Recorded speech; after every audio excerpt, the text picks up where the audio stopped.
Welcome sa Dries TV. Kung interesado ka sa ganitong news, huwag kalimutang isubscribe ang ating YouTube channel. Maraming salamat! Welcome back again sa ating YouTube channel mga kakimpaw, and sa update natin ito ang pag-uusapan natin ay tungkol sa mga importanteng kaganapan kina Kim and syempre kay Paula Avellino. Pero bago po ang lahat, maraming salamat sa inyong patuloy na pag-support at pagsubaybay sa mga daily update natin. Kaya naman bilang pasasalamat, narito po ang ilang napili kong komento patungkol ito sa naging previous update. Unang komento mula po ito kay Ginang Norma Dayag. Sabi niya, tama lang yung ginawa mo, Pao. Hindi mo lang alam ang balak ng tao sa'yo. Kaya buti ang ginawa mo. God bless you both. Trace TV, wala si Kimi sa Showtime ngayong February 12. 2 days na siyang wala. Saan na siya? Trace TV TY, God bless us all.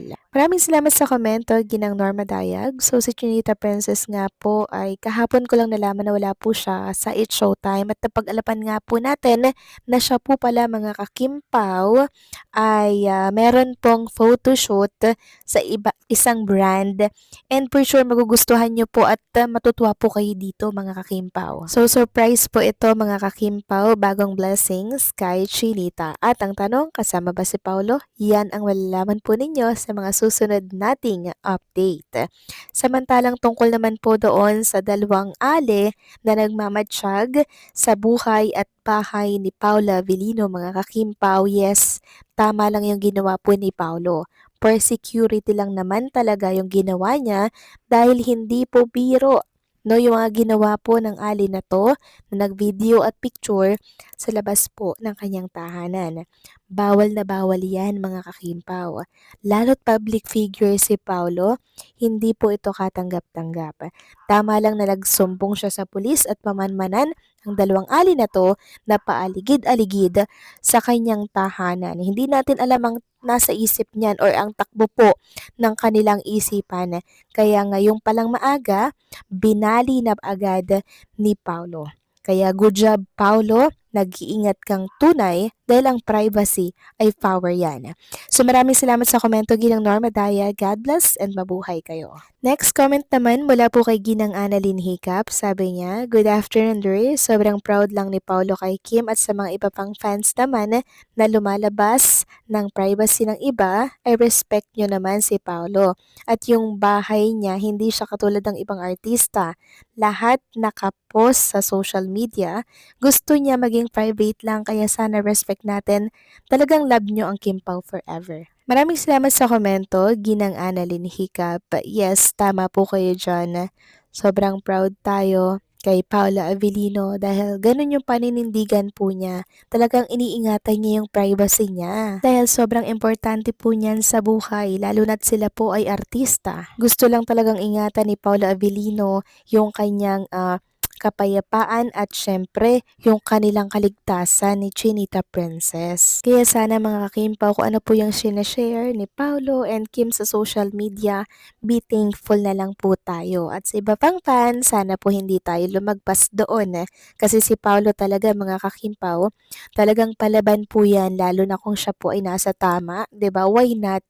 Hindi po yun nagpapaapi mga kakimpaw ha, lalo na kung privacy ang masasagasaan dito. Kaya reminders sa mga Kimpaw fans, respect natin si Paolo. Ganon din si Chinita Princess. Okay? Nang sa ganon hindi po magka-problema, and also hindi po mangyari yung ganito na nagpo-post 'di ba sa social media at ang mukha mga kakimpaw talagang nakabuyang-yang. Kaya ingat po tayo mga kakimpaw, okay? Isang aral at leksyon na po ito. So maraming salamat sa komento Ginang Annalyn Hiccup. God bless po at mabuhay kayo. So ito na nga, pag-usapan na natin mga kakimpaw ang mga topic na nakalap natin sa araw na to ng Friday. At unahin na nga nating pag-usapan ang tungkol dito sa nag-text or nag-chat kay Chinita Princess and parang humihingi ng sorry. So parang ganun po yung lagay mga kakimpaw.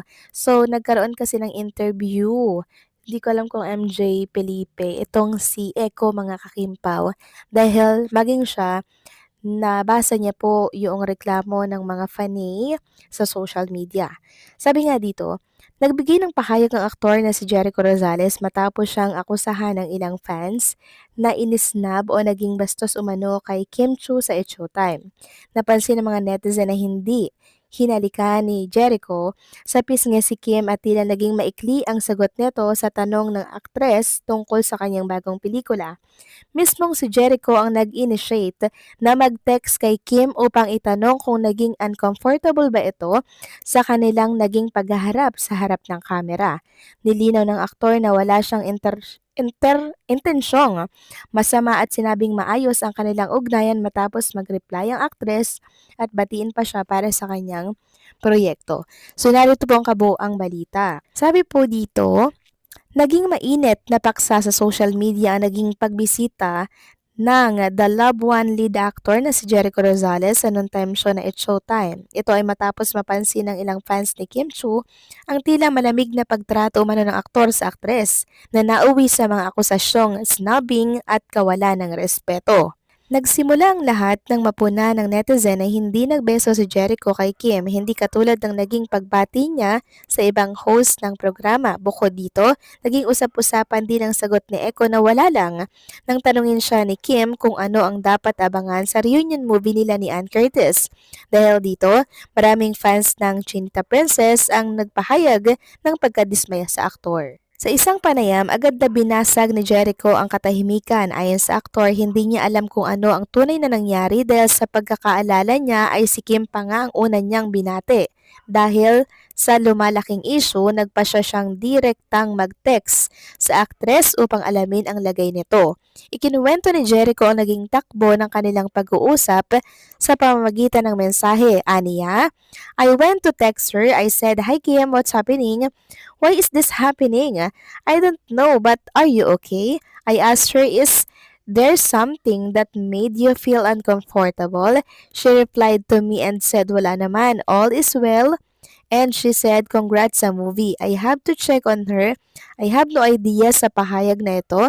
Naging malinaw na walang lamat sa pagitan ng dalawa at naging maayos ang kanilang komunikasyon sa kabila ng ingay sa labas. So, tinext niya po direkta si Chinita Princess kung okay lang daw ba si Kim Chu dahil nga po talagang nag-viral yung tungkol doon. So, hindi po alam ni Eko pala yung nangyari. So, hindi niya pala alam na, ayun, nawala na pala yung respeto niya, no?